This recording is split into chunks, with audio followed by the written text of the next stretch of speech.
High, hello everyone, কী অবস্থা সবার? আশা করি সবাই অনেক অনেক ভালো আছেন, আমরাও ভালো আছি। তো একটি লং ভিডিও নিয়ে চলে আসলাম আপনাদের মাঝে। আজকে অনেক গুরুত্বপূর্ণ কিছু কথা বলবো।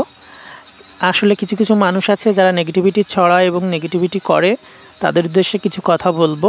আর এই ভিডিওটা হচ্ছে 16 প্রহরব্যাপী যে যজ্ঞ অনুষ্ঠান আমরা পালন করলাম, গত কয়েকদিন যাবৎ হয়ে গেল।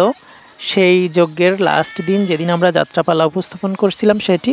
আর যাত্রাপালায় অভিনয় করছিলাম কিন্তু আমরাই, আমাদের এলাকার ভাই বোন মিলেই আমরা অনুষ্ঠানটা করি। এই 2 বছর যাবৎ আমরা যে যাত্রাপালাটি উপস্থাপনা করছি আপনাদেরকে একটু বিনোদন দেওয়ার জন্য, সেটা ধর্মীয় যাত্রাপালা। তো যাত্রাপালা শেষে আমরা সবাই মিলে প্রচুর একটু এনজয় করি, মজা করি, মাস্তি করি।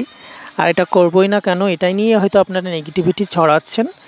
আসলে যজ্ঞের জন্য আমরা সারা বছরই উদগ্রীব হয়ে বসে থাকি, কবে আমাদের সেই মধুর মুহূর্তটি আসবে।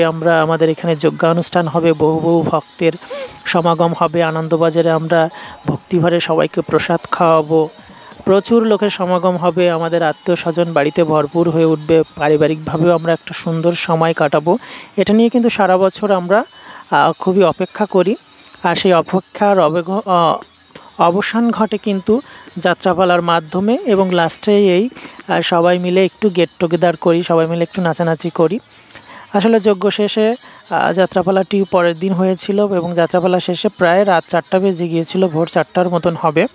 তখনই অনেকেই ছিলেন মাঠে, আমি আর কুমারেশ গ্রিন রুমে বসে একটু রেস্ট নিচ্ছিলাম। আর এর ভিতরে আমাদের এলাকার ছোটো ছোটো পোলাপান এসে ধরলো, দাদা নাচ করতে হবে। যেহেতু আমরা নাচের মানুষ, আর যেহেতু ধর্মীয় যাত্রাপালা, আমরা নাচেরই মানুষ, ছোটোবেলা থেকে নাচের সাথেই বড় হয়েছি। আর এই যাত্রাপালাটিতে যেহেতু আমি দ্রৌপদী চরিত্রে রূপদান করেছিলাম এবং কুমারের শ্রীকৃষ্ণ চরিত্রে, সেক্ষেত্রে এখানে নাচের কোনো অপশান ছিল না। তো ওরা সবাই আমাদের নাচটাকে মিস করতেছিল আর প্রচুর টায়ার্ড ছিলাম। এই মুহূর্তে ওরা এসে ধরছে, দাদা একটু ডান্স করতে হবে। তো আমি বললাম, এখানে তো ডান্স করা যাবে না, যেহেতু যজ্ঞমঞ্চ, এবং এত সুন্দর একটা যাত্রাপালা আমরা উপস্থাপন করলাম, সবাই খুবই বাহবা দিয়েছে, এটাই আমাদের অনেক প্রাপ্তি, এতেই আমরা স্যাটিসফাইড। তো ওরা বললো একটু নাচ করতে হবে। তো আমি বললাম, ধর্মীয় একটা গান দাও। নিতুবালা দিদির একটা রাধে রাধে গানটা দেওয়া হচ্ছিল, সেই গানটাতে আমরা একটু তাল মিলাচ্ছিলাম। আমাদের নাচের স্টেপগুলো দেখলে বুঝতে পারবেন, এখানে আহামরি আমরা কোনো ডান্স করি নাই, কিন্তু কিছু কিছু পাবলিক আছে এই ভিডিওটা করে এই অরিজিনাল সংটা মিউট করে দিয়ে ওনারা পছন্দ মতো গান লাগিয়ে সেটা প্রচার করছে, এবং সেটা থেকেই নেগেটিভিটিটা বেশি ছড়াচ্ছে। আপনারা মূল ভিডিওগুলো দেখলে বুঝতে পারবেন, এখানে কিন্তু আহামরি কোনো ডান্স আমরা করছিলাম না। যেহেতু আমাদের বাড়িতে সবার আত্মীয়স্বজন ভরপুর ছিল, সবাই সেখানে উপস্থিত ছিল, সবাই মিলে সারা বছরের কষ্ট, বিশেষ করে যজ্ঞের যে লাস্ট 30 দিন, এই 30 দিন আমরা প্রচুর পরিশ্রম করি যজ্ঞটাকে অ্যারেঞ্জ করার জন্য।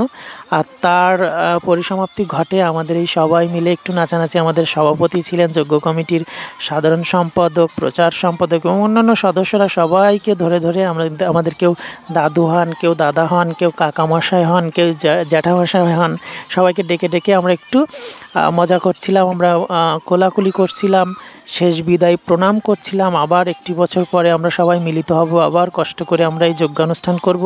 তার একটা বহিঃপ্রকাশ ঘটছিল আমাদের এই লাস্টের এই মুভমেন্টগুলো। এটা নিয়ে নেগেটিভিটি ছড়ানোর কোনো দরকার নাই, এজন্যই ভিডিওটি শেয়ার করা। আর আপনারা সবসময়, আমি চেষ্টা করি সবসময় পজিটিভভাবে সব কিছু গ্রহণ করার জন্য। আর আমি আমার ফেসবুক আইডি বলেন, প্রোফাইল বলেন, পেজ বলেন, ইউটিউব বলেন, আদার্স যত সাইটে আছে, আমি সবসময় পজিটিভ কিছুই উপস্থাপন করার চেষ্টা করি। কারণ এতদিনের সম্মান, আপনারা আমাকে নাচকে ভালোবেসে আজকে আমাকে এতটুকু সম্মানিত করেছেন, সেই সম্মানটা অক্ষুণ্ণ রাখার চেষ্টা করি। আমি এমন কোনো নেগেটিভ পোস্ট, নেগেটিভ ভিডিও এবং অন্যান্য যা মানুষের সমাজ এবং পরিবারকে প্রশ্নবিদ্ধ করে, এমন কোনো কাজ আমি করার চেষ্টা করি না। সেটা আমাকে যারা জানেন এবং বোঝেন অবশ্যই বুঝতে পারবেন আমি কতটুকু পজিটিভ মাইন্ডের লোক। তো অনেক কথা বলে ফেললাম। সবাই ভালো থাকবেন, সুস্থ থাকবেন, সবসময় টাটা।